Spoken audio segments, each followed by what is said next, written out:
All right. We ready to go, you think? Yes, sir. Good. You, welcome to a wide episode of Cannabis Legalization News. We've got a great guest.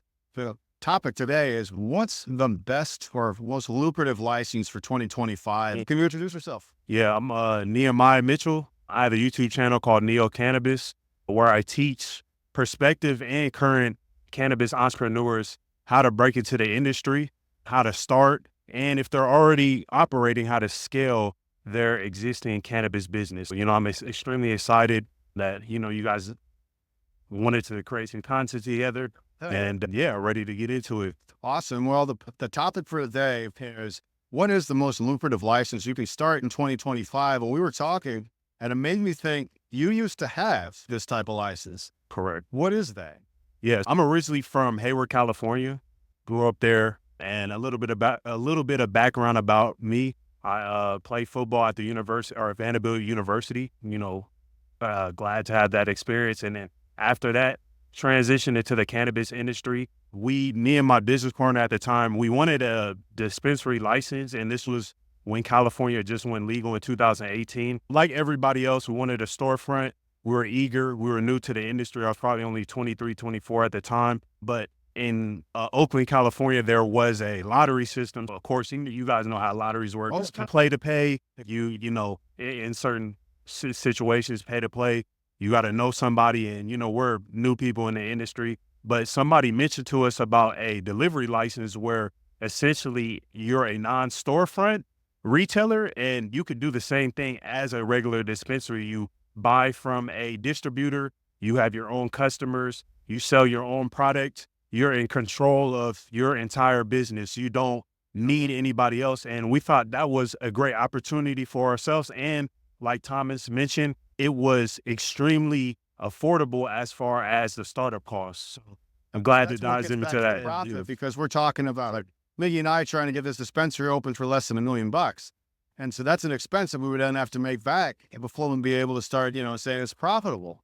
How much was the startup cost for the delivery license or the non-storefront retail license? Yeah. So startup costs at the time, this was in 2018. So I'm not too sure how, it differed at the time. But fortunately enough, we were able to be qualified as a social equity applicant. So my business partner at the time, he lived in an area where they classified that area as a, for like high they cannabis. Call it DI.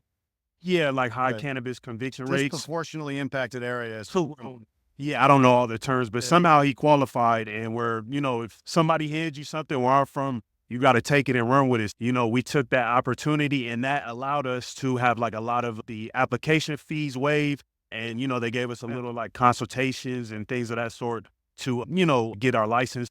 Startup costs all in maybe 30, 40,000. And this is, with the real estate, leasing a space, product. A lot of the application fees at the time were waived for us. So was it software, things of that sort? Space type store, and then you just deliver from there when people order online? Correct. So it wasn't really a warehouse space. It was more so like an office. So it was like maybe 5, like, all right. Man, there's videos on my YouTube. Hopefully you could tag my YouTube down below. But there's a video on my YouTube where I did a walkthrough, and it was probably maybe 300 to 500 square feet. Like it's a really small space, but really all you need is a car, laptop, a safe, the compliant things that you need from the state, security cameras, a safe. And after we had all those things, we had a POS system, our website, and then we hopped on WeMaps, were able to acquire some customers, and we got the ball rolling from there. I love the title though, non-storefront. Like that's just the guy storefront retail. I used to be a non-storefront retail back in the day. Something like that's where I'm trying. The fucking title just blows my mind. How like we try and manipulate like each part of how I can get my weed. That's all it is. Let us know if they have a non-storefront retail in your state in the comments, and then let's type your channel one more time. Is a NeoCannabis? Yeah, if you just type in NeoCannabis on YouTube, I should hopefully, depending on the YouTube algorithm, I should be the first channel to pop up. So let's round it up to $50,000. Yeah, correct. How was the revenue potential on that $50,000 initial investment? How much money were you able to make? Yeah, so we eventually from 2018 all the way until I transitioned out of the business in 2022, we scaled the business from our first year, which was really like a half year because we got our license I think in the middle of 2018, we did like a little over 200K in revenue. The following year, we did just under $1 million. Then we did 1.8 million. Then we did, I believe, 2.7 million, 5 million. And then that's like when I transitioned out the business. So essentially, yeah, it's still a dispensary at the end of the day. If you're able to acquire customers, if you're able to provide a value, and the value that we brought was fast delivery, discreet delivery, and, great customer service and professionalism, which a lot of businesses in our area, a lot of delivery businesses that were still new, they didn't really understand those core principles. If you're able to provide that type of value, then, it's no different than a regular dispensary, and you can still do the same numbers as a dispensary. But like your expenses are way less. Correct. And so like how many employees did you have at that? So starting up, me and my business partner, we were the first 2 employees. We did all the deliveries. We answered all the calls. Yeah. We, did everything, did all the purchasing. We had to learn how to use a software, how to manage a website, how to list products, how to do descriptions. We did everything. So starting at that ground floor gave us the foundation to understand what type of employees we needed to hire in order to further scale the business and in order to further create more revenues. Yeah, I suggest, you learn that ground floor of the business, and then you hire drivers, and then you more so manage those drivers, and you understand the real principles on how to handle your customers and how to, focusing more so on marketing and how to acquire more customers so that you can get more people in the door, and then also understanding how to retain those customers so that they keep coming back, and, you get that recurring revenue. Is license still available in Cali? Yeah. Still a thing? So yeah, definitely. Like, when you guys broke down, you started your business, like, everything's about, and in tech, the work in tech, the Kaizen system, right? The 7 S's, you streamline everything, right? Mm-hmm. So like, did you when people made the orders, like, were you doing like routes and shit? Yeah, so there's softwares for that. So we used a software called, when we first started, it was a cheaper software. It's called Toucan. So this integrated with our point of sale system, which we use Blaze.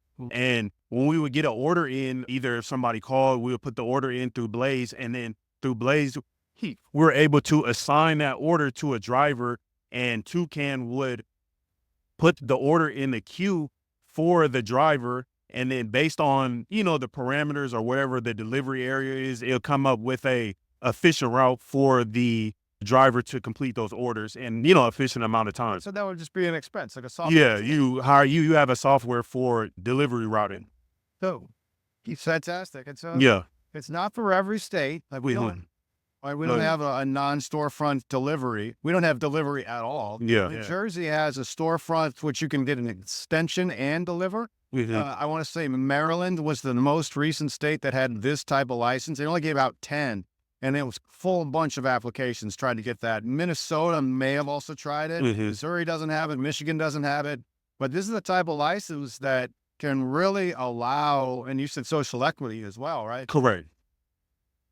Do you have $1 million to get this dispensary open? Yeah. Yeah.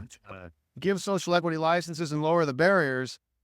This seems like it's an opportunity. You got to get your foot in the door. A lot of people, what I explained to Thomas and to Miggy is a lot of people, they always want the dispensary. They want to say, oh, I'm this big dispensary owner. But a lot of times those opportunities aren't always available, whether it's a lottery system, there's certain limitations to how many dispensaries they give out per year. So you have to take what cards are dealt to you, and you have to make the best opportunity of that in order to get yourself in this industry, and not just sit on the sidelines and hope that one day, I'm gonna get this dispensary and, hopefully it's, I'm gonna make $1 million and become a multi-millionaire. Like, most of the time it's not gonna happen. You have to take, figure out what works for your financial situation and get your foot into the door in that, and get the experience and the time under your belt, so that maybe when a opportunity opens up for you to get a dispensary, you already have it's the same thing. You can just rework everything that you learned from a delivery license and use all that knowledge to now start your dispensary, because that's, a goal of mine. Once I'm able to get that opportunity to open up a dispensary, I already know everything I need to do. Yeah. Where do you want to open? So currently I'm in Atlanta. I don't know the frameworks of, I don't know what that's, what the frameworks of that is, but yeah, I'm open to anywhere. Bro, what do you think about, so like, we don't like hemp has been bastardized, like, changed around, right? Correct. Like, and you're a young entrepreneur, Yeah. right? You've done a thing, you've seen how to run a business, you've seen like the process for a legal way, right? Like something that didn't exist back when I was dropping weed off of to somebody. Yeah. Like you give an ounce of a little McDonald's bag, you get the bag, Yeah. there you go. You didn't have to do that. Yeah, correct. You're legally fucking running a business. You're Yeah. legally, you're actually, like you said, you're like a virtual store. Yeah. And a store without a storefront, which I think is beautiful. And like you said, having a store set, you're not going to be a millionaire overnight. It's like any business, whether it be a restaurant or a liquor store. Yeah. But the Delta 9 thing, being where you're at now, Atlanta, have you thought about maybe hustling something else? How was the hemp scene? Yeah. I believe they made like a law where they don't allow, I'm not really too into that, but I do believe they made some type of law where they don't allow flour to be sold. I've seen them ban They banned that. So I think they allow gummies and stuff, but I think they banned the flour and stuff like that, which was, I think it was really popular. Medical program. Yeah. It's like super limited. Yeah, it's super outdated. Yeah. So yet to be a super million. yeah, but for me, like, I'm not just like, oh, only Atlanta. I'm open to, wherever that I can get my foot into the door. And I already have the knowledge, I already have the expertise, I already have the information, I already have the connections to, Another social equity lottery. We're only about halfway through the licenses. Yeah. Maybe you can play again, I'll play again. Uh-huh. I don't think it's coming for 25, maybe 26. Yeah. And so you can just take it one step at a time. Yeah. You don't know where this next opportunity is going to come up. Correct. It's lotteries. And so I don't like to put in too much. All the work happened after once. Correct. The application was not the race. And each state's different. Yeah. Right? Like when we applied, it was $250 just to play. Right now, the application fee. 250,000?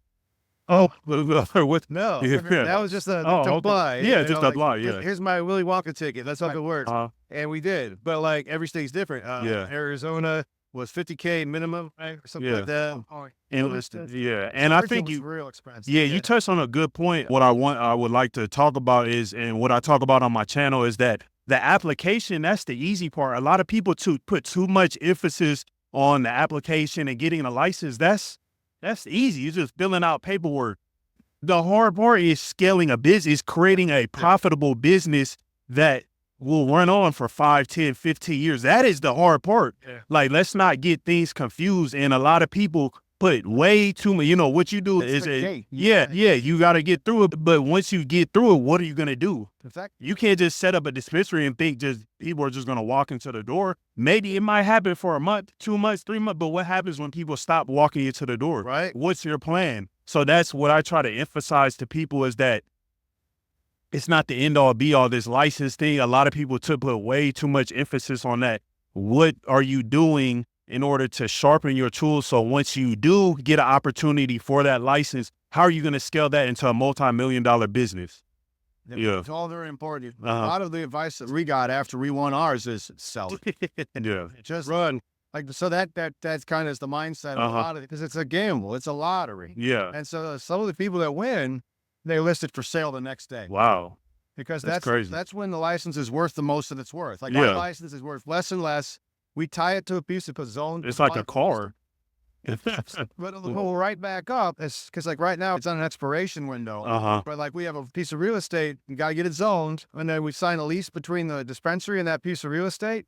Bang, we'll probably jump up to $1.5 million or so, because now it's compliant and they aren't going to take all for $250. All for $250. Man, that's a Bitcoin. They made it required. Yeah. And I'm like, hell yeah, I want to play this game.